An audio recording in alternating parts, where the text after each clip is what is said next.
vez.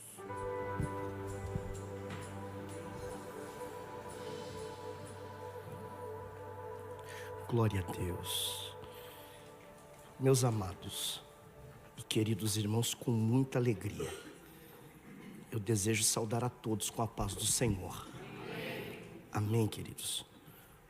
Por gentileza, abra comigo a sua Bíblia. Primeiro livro das Crônicas.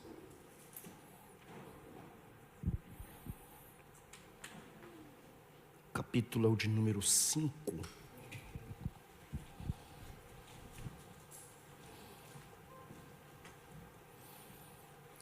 Localize, por gentileza, o versículo de número 18. Primeiro livro de Crônicas,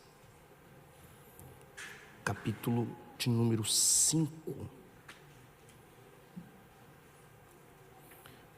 A partir do versículo de número 18. Enquanto os irmãos procuram o referido texto, eu quero tributar ao bom Deus toda a minha gratidão. Gratidão ao Senhor por mais esta oportunidade que Ele nos concede, poder retornar a esta casa, a qual tanto amamos, onde sempre somos aqui tão bem recebidos. É sempre uma alegria e um privilégio poder servir os irmãos com uma porção da boa e poderosa palavra de Deus. Agradecendo ao Senhor, quero aqui também agradecer a pastora Gisele, mais uma vez, pelo convite, pela confiança, pela oportunidade, e a toda a igreja que com tanto carinho sempre aqui nos recebe. Eu pedi ao Senhor uma palavra para esse nosso encontro nessa manhã, e o Senhor me direcionou a este texto. Talvez seja uma das palavras, das mensagens mais simples que já preguei aqui nesta casa, mas eu tenho convicção de que ela é de Deus e ela é para o seu coração nessa manhã. Quantos estão desejosos por ouvir a palavra, diga amém. Primeiro livro das Crônicas, capítulo 5, versículo 18 a seguir, está escrito assim: dos filhos de Ruben, dos Gaditas e da meia tribo de Manassés, homens valentes, que traziam escudo e espada, enteçavam o arco e eram treinados para a guerra. Houve 44.760 capazes de sair à batalha. Fizeram guerra aos agarenos, a Getur, a Nafis e a Nodabe. Foram ajudados contra eles. E os agarenos e todos os que estavam com eles foram entregues nas suas mãos. Porque na batalha, clamaram a Deus, que lhes deu ouvidos, porque confiaram nele. Levaram o gado dos agarenos, 50.000 camelos, 250.000 ovelhas, 2.000 jumentos e 100.000 pessoas. É muita bênção para pouco glória. Eu vou ler de novo. 50.000 camelos, 250.000 ovelhas, 2.000 jumentos e 100.000 pessoas. Porque muitos caíram feridos à espada, pois a batalha era de Deus, e eles habitaram no lugar deles até o exílio. Volte o seu olhar para o versículo 22. Pois o segredo da nossa vitória nesta manhã está nele. Vê se na tua Bíblia está escrito assim: pois a batalha era de Deus. Está escrito assim? Está escrito assim? Pois a batalha era de Deus. Então, antes de você tomar o seu assento, você vai escolher uma pessoa, e a que tiver mais alegre, a mais simpática. Vê se tem alguém simpático aí perto de você. Vê se ele está sorrindo aí. Diga para ele, sorria. Você sorrindo é muito mais bonito. Isso. Você vai dizer para ele, descansa no Senhor, porque essa batalha não é mais sua. Essa batalha é do Senhor. Diga para ele, há um segredo aqui. O teu Deus não conhece derrota. Quando ele entra na guerra, é só para vencer. Só os vencedores podem dar o melhor glória a Deus aqui nessa manhã. Aplauda, glorifique e se assente, por gentileza.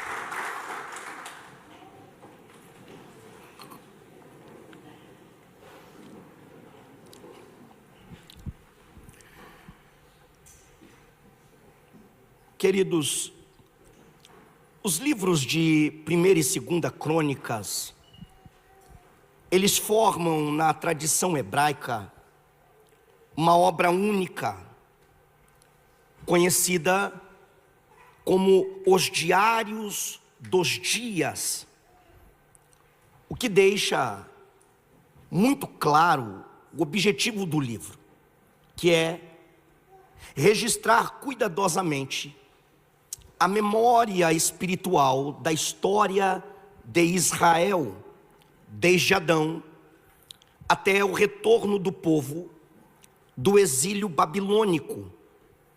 Seu autor, ele permanece anônimo, mas a tradição judaica e também parte da crítica textual vão atribuir essa obra a Esdras, o escriba sacerdote, embora isso não possa ser afirmado com certeza absoluta.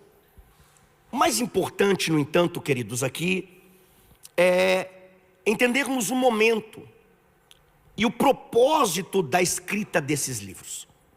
Esse livro, ele foi escrito por volta do século V a.C., após o exílio babilônico. O povo havia voltado para Jerusalém, mas voltado com grandes feridas nacionais. Eles estão sem templo, sem rei, sem glória e com a identidade diluída. Era aqui necessário, mais do que uma restauração física, era também preciso, acima de tudo, reconstruir a fé e a memória da esperança de Israel. O autor bíblico, ele vai aqui reorganizar os relatos históricos já conhecidos dos livros de Samuel e de Reis, porém com o propósito de exaltar a linhagem de Davi. Não somente isso, também de ressaltar o sacerdócio levítico, reafirmar a centralidade do templo e insistir com o povo na fidelidade ao Senhor, a aliança com Deus. Enquanto os livros de Samuel e Reis, eles têm um viés um tanto quanto profético, crítico. Crônicas não. Crônicas ele segue uma linha mais de edificação. Não. Ele não ignora os erros, mas ele faz questão de realçar os acertos, a obediência e os momentos em que Deus agiu em favor do seu povo. Ora, amados, o capítulo 5 que lemos, ele começa falando a respeito de Rúben. Quem era Rúben? Rúben era o filho mais velho de Jacó. E o autor bíblico faz questão de explicar o porquê Rúben perdeu o direito da sua primogenitura. A bênção de liderança fora transferida a Judá e a de herança dupla a José. Em seguida, ao ler o capítulo 5, os irmãos vão perceber que o autor vai aqui nos apresentar a descendência de Rúben, a descendência de Gade, a descendência da meia tribo de Manassés, os quais habitavam a leste do Jordão. Mas no versículo 18 que lemos a seguir, os irmãos vão perceber que o autor interrompe a genealogia para registrar aqui um episódio histórico específico. Que episódio é esse? É uma guerra entre essas tribos israelitas e os seus vizinhos árabes. Um relato que vai nos mostrar aqui uma combinação de força militar com fé. Isso mexe com o meu coração, porque o texto bíblico começa nos mostrando que essas 3 tribos de Israel vão se unir para esta batalha, para esta guerra, a saber, a tribo de Ruben. Os irmãos vão se lembrar que os rubenitas, descendentes de Ruben, que era o primogênito de Jacó, como já falei aos irmãos, eles, embora fossem numerosos, perderam o prestígio por conta do pecado de seu ancestral. Sua terra, ela ficava ao sul da Transjordânia, na região que fazia fronteira com Moabe e Edom. Já os gaditas, que eram descendentes de Gade, filho de Jacó com Zilpa, estes habitaram na região de Gileade, território este montanhoso, fértil, porém extremamente exposto, devido à localização estratégica. Eles eram aqui completamente vulneráveis, e por esse motivo foram forçados a se tornarem guerreiros experientes. O ambiente onde eles habitam os obriga a tornarem-se cada vez melhores, mais hábeis na guerra, na batalha. Já a meia tribo de Manassés, descendente de Manassés, filho de José, essa tribo ela foi dividida em 2 partes.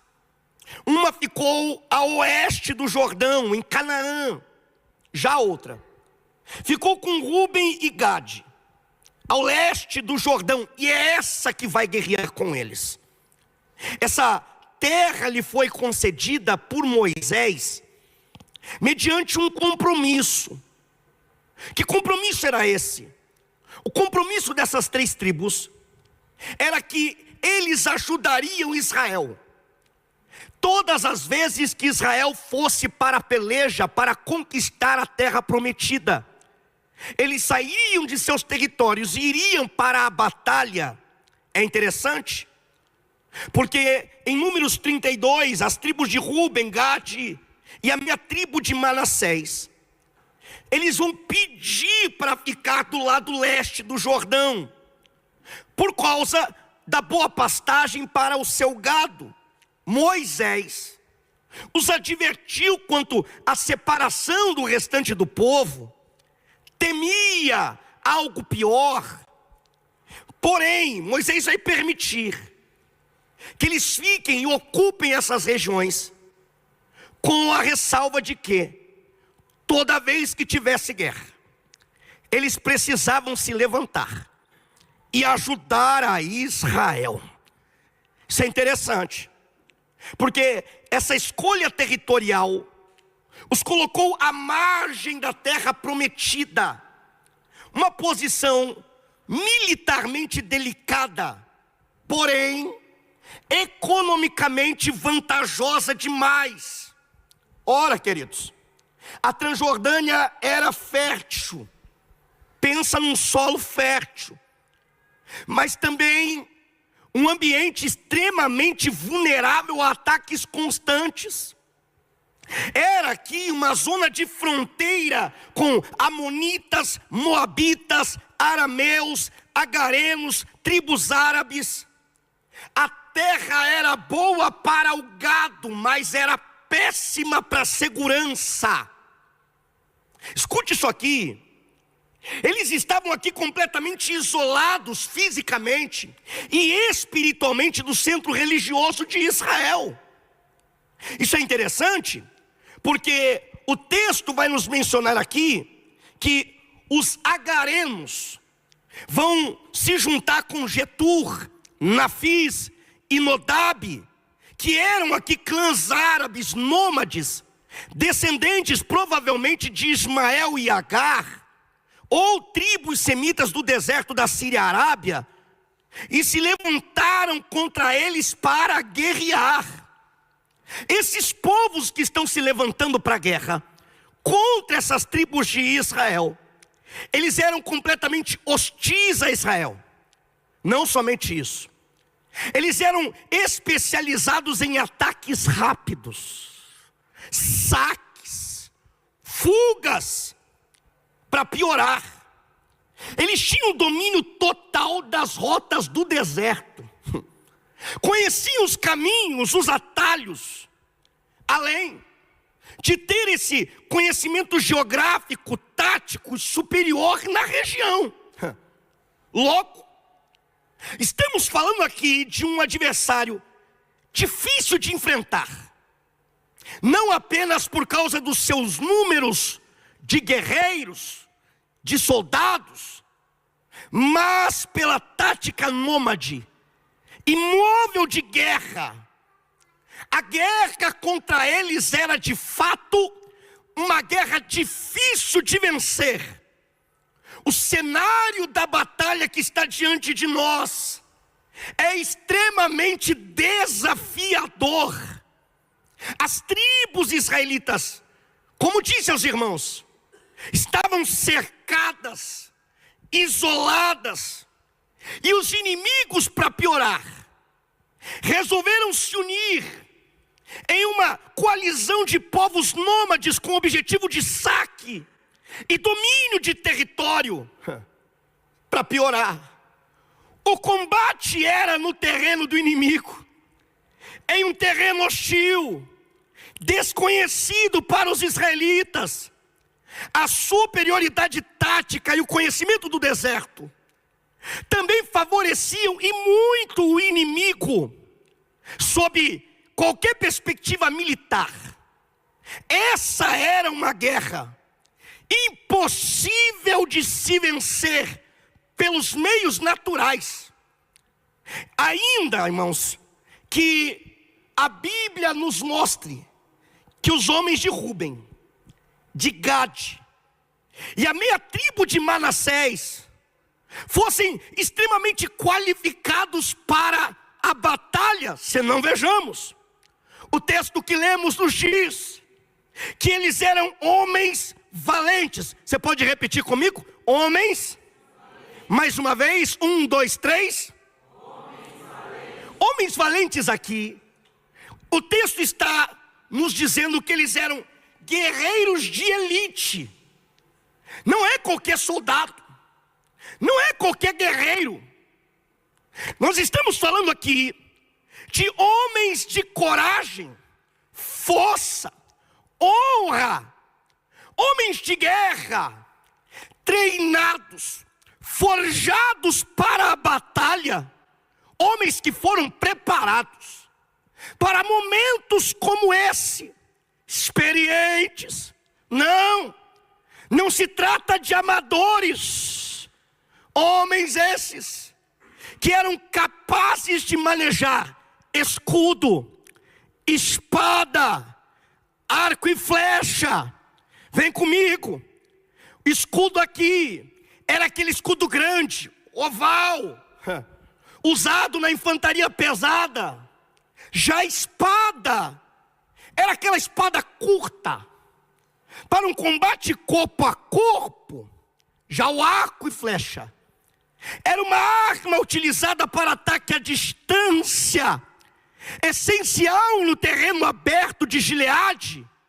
Ou seja, irmãos, estamos falando aqui de guerreiros que sabem defender, que manejam bem a espada para combate corpo a corpo, mas que também são extremamente capacitados para combate a longa distância através do arco e flecha. O texto bíblico diz que destes 44.760 eram capazes de sair para aquela batalha. Eram guerreiros completos, versáteis, organizados militarmente, possuíam habilidade, talento, tinham força, experiência, tinham treinamento, armamento pesado, tudo que um exército precisava. Eles tinham ali, a estratégia estava alinhada, os recursos disponíveis, o exército já estava pronto para guerrear. A guerra começa, mas eles começam a perceber que tudo que eles tinham não era o suficiente para conseguir vencer aquele adversário. É nesse momento que o texto vai dizer-nos que o exército de Israel resolveu usar uma arma antiga, porém eficaz, poderosa. Irmã ali já entendeu? Uma arma que nunca falha. Que arma é essa? Os homens de Israel, com escudo, com espada, com arco, com flecha, marchando, abrem a boca no campo de batalha e começam a clamar a Deus, começam a clamar ao Senhor, começam a invocar a Deus para a peleja. Eles lembraram que tinha uma arma que eles ainda não tinham usado na guerra, e essa era mais poderosa que escudo, mais poderosa que espada, mais poderosa que arco, mais poderosa que flecha. É a arma da oração, é a arma do clamor. Tem alguém que já está entendendo o que eu estou pregando aqui nessa manhã? Tem guerras que não serão vencidas com espada, com escudo, com arco, com flecha, mas só serão vencidas por meio do clamor, da oração. Tem alguém que entende isso daqui essa manhã? Clamaram a Deus. Entenda isso aqui. Clamar a Deus aqui fala de um clamor em meio à agonia, em meio ao desespero, com um senso de urgência absoluta, um grito de socorro da alma de alguém que está em guerra e não vê saída. É um clamor de sobrevivência. Eles clamam porque sabem que não há outra saída para vencer essa guerra. E o que mexe com o meu coração é que o texto diz que o Deus para o qual eles estão clamando para ouvi-los. Eles estão marchando e clamando. Eles estão avançando contra o inimigo e clamando e dizendo: Senhor, entra nessa guerra. Senhor, vai na nossa frente. Senhor, nós temos arma, escudo, tem arco, tem flecha, tem espada, mas se não tiver a tua presença, nós vamos sucumbir diante desse adversário. Nós não temos força suficiente para vencer o inimigo. Entra na nossa guerra. E o Senhor ouviu ao clamor de Israel. O texto diz que o Senhor os ouviu. Diga comigo, porque confiaram nele. Oh, isso aqui mexeu comigo. Deus ouviu, sim. Mas por que Deus ouviu? O texto diz: porque Deus viu que a confiança deles estava totalmente depositada no Senhor. O verbo utilizado aqui não fala apenas sobre acreditar. O verbo aqui aponta para descansar com segurança. Eu vou de novo, hein? O texto aqui nos fala de uma confiança de alguém que não está esperando que Deus o ajude. Não, é a confiança de alguém que sabe que Deus vai fazer. Fala de alguém que está entrando na guerra já sabendo o resultado dela. Vitória, vitória, vitória, vitória. A confiança deles depositada em Deus não oscila. Eles têm certeza, Ele vai fazer, Ele vai fazer, Ele vai fazer. Meu papel é entrar na guerra, meu papel é lutar, meu papel é guerrear. E o de Deus é dar vitória, abater o inimigo, me dar o escape. Quem está entendendo o que eu estou pregando aqui nessa manhã e pode glorificar a Ele. Eles não confiaram no número de guerreiros que tinham, na força do braço deles, no talento que possuíam, nas suas habilidades, na sua experiência de guerra, nas armas que tinham. Eles confiaram em Deus.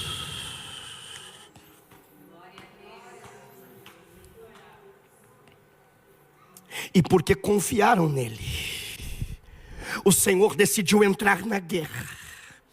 Esse aleluia até me animou, irmã. O Senhor decidiu tomar a frente da batalha. Deus assumiu a causa. Deus conduziu a estratégia. Deus decidiu o desfecho da batalha. Deus abateu o inimigo. Deus deu vitória a Israel. O segredo está aqui. Chama Deus para a guerra. Convida Deus para a batalha. Põe a guerra na mão dele. Deixa ele ir na frente. Deixa ele conduzir a estratégia. Deixa ele dar a direção. Deixa ele fazer do jeito dele. Glória, glória. Quem vai convocar o Senhor para a guerra aqui nessa manhã? Quem vai trazer ele para a batalha? Olha o que acontece quando Deus entra na guerra. A vitória é completa. Não, me ajude a pregar. Diga para quem está perto de você. Diga: a tua vitória será plena, será completa, será abundante. Aleluia. Eu não sei se ele vai pegar isso aqui, mas diga para ele: eu profetizo na tua vida. Eu profetizo 50 mil camelos, 250 mil ovelhas. Só a pastora Gisele que entendeu. 2.000 jumentos, 100 mil pessoas. Alguém está entendendo o que eu estou dizendo aqui, irmão? Você perdeu de dar glória, porque eu estou dizendo, quando eu falo 50 mil camelos, é a mesma coisa que eu estivesse falando 50 mil Ferrari para você. Você não pegou isso aqui não, deixa eu te falar. O que Deus vai fazer na tua história é extraordinário. A vitória será abundante. O que Deus irá realizar é extraordinário. Glória! Será surpreendente. Diga para quem está pertinho de você: Deus vai te surpreender nessa guerra. Eu estou sentindo a presença dele aqui nessa manhã. Deus vai te surpreender nessa batalha. O texto ainda diz que muitos dos inimigos caíram à espada na batalha, morreram no campo de guerra. Além dessa vitória tão expressiva, Deus ainda deu a eles o território do inimigo.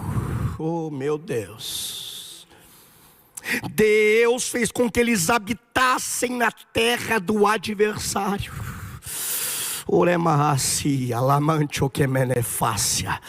Tudo isso. E caminho para encerrar a partir de agora. Porque a batalha era de Deus. Você pode levantar a sua mão essa manhã. Isso, com disposição, isso. Abra sua boca e diga: a partir de agora, essa batalha não é mais minha, essa guerra não é mais minha, essa batalha é do Senhor, essa guerra é do Senhor, essa peleja é do Senhor, essa luta é do Senhor. Antes de caminhar para encerrar, eu queria te convidar por 30 segundos a abrir a tua boca e clamar a Deus e chamá-lo para essa guerra nessa manhã. Isso. Clamar é gritar em alta voz. Agora você não cochicha no ouvido de Deus, agora você grita para Ele e diz: Deus, entra nessa guerra, entra nessa batalha, assume a frente dessa peleja. Deixa eu ver quem vai chamar, deixa eu ver quem vai clamar, deixa eu ver quem vai pedir. Uracalacho que manacia, Elimiocé. Quem quiser ir na força do seu braço, que vá. Quem quiser ir na confiança do teu talento, que vá. Eu não, eu vou confiando nele, eu vou confiando nele, eu vou confiando. Deixa eu ver quem vai confiar nele, confiando nele. Oh glória! A batalha era de Deus. Oh glória! Não foi espada, não foi escudo, não foi força, não foi estratégia, foi a presença. Oremaha Sérgio de Oremaia. Oh glórias, oh glórias. Foi Deus. Foi Deus que entrou. Foi Deus que assumiu a frente. Foi Deus quem conduziu. Foi Deus quem deu a vitória. Aqueles homens só tinham uma certeza no final de tudo: nós fizemos o que sabíamos, nós fizemos o que a gente podia fazer, mas o que resolveu o problema, o que resolveu a guerra, foi o que só Deus pode fazer. Só Deus pode fazer. Eu tenho uma notícia para alguém que entrou aqui em meio a uma guerra, em meio a uma batalha. Eu tenho que te dar uma notícia: teu preparo é muito bom, tua habilidade é encantadora, teu talento é extraordinário, a tua força nos impressiona, mas se Deus não entrar nessa guerra, tu cai, tu passa vergonha, tu é humilhado. Mas eu tenho uma boa palavra para você aqui nessa manhã: Deus está entrando nessa guerra hoje. Deus está entrando na frente dessa batalha nessa manhã. Tem alguém que crê que a batalha já é dele? Tem alguém que crê que ele já assumiu? Ora, caiocia. Oh glória! Talvez essa manhã, em meio a essa tua batalha, você tem estratégia, você tem armamento, você tem preparo, experiência. Mas quem sabe você chegou num ponto que você percebeu que tudo isso não está sendo suficiente. Ou eu prego para a alma de alguém nessa manhã: você está tentando e não está conseguindo. Você está tentando e não está tendo resultado. Você está cansando na guerra, o inimigo não está caindo. E Deus está dizendo para você nessa manhã: está faltando eu na guerra, está faltando eu na batalha, está faltando eu para você. Oh glória, oh glória, oh glória. Você precisa entender nessa manhã que o segredo da nossa vitória está na presença dEle. É a presença dEle que faz o inimigo cair, é a presença dEle que nos mantém de pé, é a presença dEle que nos sustenta. O campo pode ser difícil, o inimigo é maior, o terreno não favorece, mas a presença de Deus é maior do que tudo isso, é maior do que todas essas circunstâncias. Deus não depende de terreno favorável para te dar vitória. Deus não depende de circunstâncias favoráveis para agir. É só chamar que Ele vem, é só chamar que Ele chega, é só rebicalatchoraia. Diga comigo: eles clamaram. Não, pouco barulho para tanto de voz. Mais uma vez, diga: eles clamaram e Deus ouviu. Eles confiaram. Deus assumiu a frente da guerra. Eles lutaram, mas quem deu a vitória? Oh glória a Deus.